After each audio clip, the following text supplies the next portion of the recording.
sponsored by EduQuest. The struggle to find courses that truly speak your language, it's finally over. Welcome to EduQuest, where learning is made just for you. At EduQuest, we bring you a wide range of online courses, from career building programs to skill boosting masterclasses, all in your regional language. Because we believe language should never be a barrier to success. Our courses are tailor made after understanding what today's learners really need. So why wait? Start learning the smarter, simpler way only with EduQuest.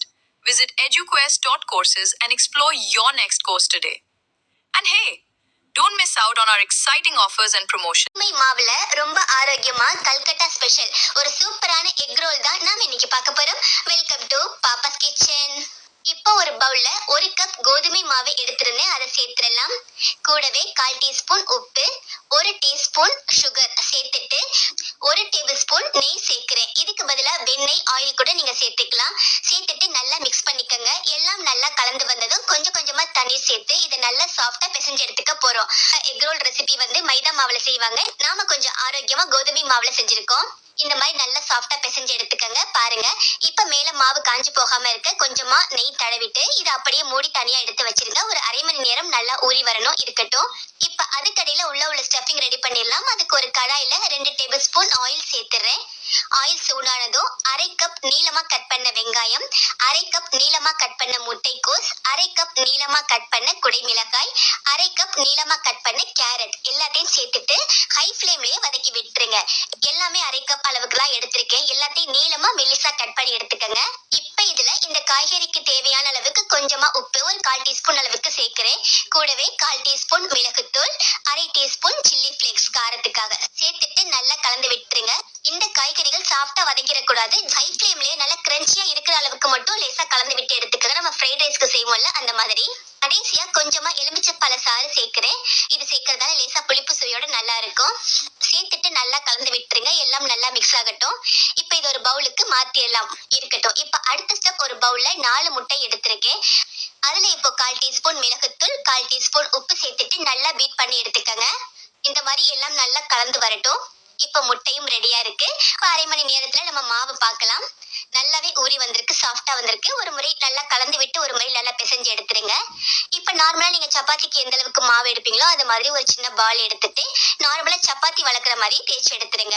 நான் ஆரம்பத்துல சொன்ன மாதிரி original Calcutta recipe மைதா மாவுல பரோட்டா மாதிரி மாவு வளர்த்து அதுல செய்வாங்க. இந்த எக் ரோல் ரொம்ப சூப்பரா இருக்கும். நம்ம கொஞ்சம் ஹெல்தியா செய்யணும் அப்படிங்கிறதுக்காக பரோட்டா மாதிரி செய்யாம நார்மலா கோதுமையில சப்பாத்தி மாதிரி செஞ்சு செய்ய போறோம்.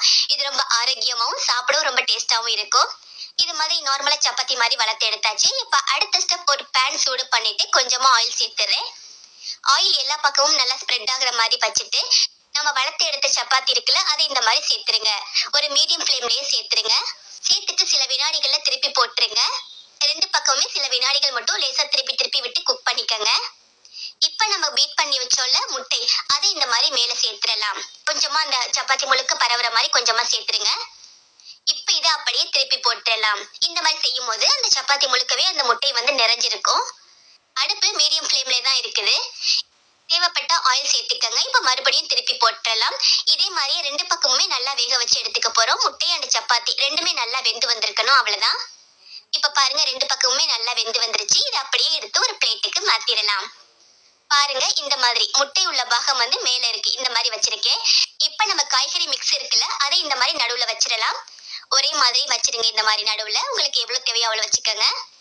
வச்சுட்டு இதுக்கு மேல கொஞ்சமா டொமேட்டோ கெச்சப் சேர்த்துடலாம். Chilli sauce and tomato ketchup சேர்ந்த மாதிரி உள்ளதுதான் நான் சேர்க்கிறேன். சேர்த்துட்டு இதை அப்படியே மெதுவா ரோல் பண்ணிட போறோம், அவ்வளவுதான். இந்த மாதிரி டைட்டா பிடிச்சு ரோல் பண்ணிருங்க. இந்த மாதிரி ரோல் பண்ணிட்டு பிரிஞ்சு போகாம இருக்க ஒரு டூத் பிக் வச்சு நீங்க பின் பண்ணிக்கலாம். இதே மாதிரி எல்லாத்தையும் செஞ்சு எடுத்துக்கோங்க. நாம இன்னைக்கு டொமேட்டோ கெச்சப் மட்டும் தானே சேர்த்திருக்கோம். ஆனா இது கூட நீங்க மயோனைஸ் கூட சேர்த்துக்கலாம். சவர்மா மாதிரி ரொம்ப சூப்பரா இருக்கும். அந்த காய்கறிகள் எல்லாம் நீங்க ஃப்ரெஷ்ஷா சாப்பிடுவீங்க அப்படின்னா சேர்த்துக்கலாம். குறிப்பா வெள்ளரிக்காய் நீளமா கட் பண்ணிட்டு சேர்த்துக்கலாம். கல்கட்டா ரெசிபி பர்ஃபெக்டா வேணும்னா நீங்க மைதா மாவுல தான் செய்யணும். இது ஒரு ஹெல்தியான கோதுமை மாவுல செய்யக்கூடிய ஒரு எக் ரோல் ரெசிபி. பாருங்க, ரொம்ப சூப்பரா இருக்கு. பார்க்கவே டெம்டிங்கா இருக்கு. இதை பிரேக்ஃபாஸ்ட்டுக்கும் சரி லஞ்ச் பாக்ஸ்லயும் கொடுத்து விடுறதுக்கு ரொம்ப ரொம்ப சூப்பரா இருக்கும். அவ்வளவுதான், நம்மளுடைய சூப்பரான எக் ரோல் ரொம்ப ரொம்ப ஹெல்தியா கோதுமை மாவுல செஞ்சிருக்கோம். Breakfast, lunch box, evening snacks, டின்னர்னு எந்த நேரத்துல வேணாலும் செஞ்சு கொடுக்கலாம். சைடிஸ் எதுவுமே தேவை கிடையாது. ஸோ மிஸ் பண்ணாம நீங்களும் இதே மெத்தட்ல இந்த சுவையான, சுலபமான, ஆரோக்கியமான எக் ரோல் வீட்ல செஞ்சு பாருங்க. நாளைக்கு ஒரு இன்ட்ரெஸ்டிங்கான ரெசிபியில மீட் பண்ணலாம். தேங்க்யூ.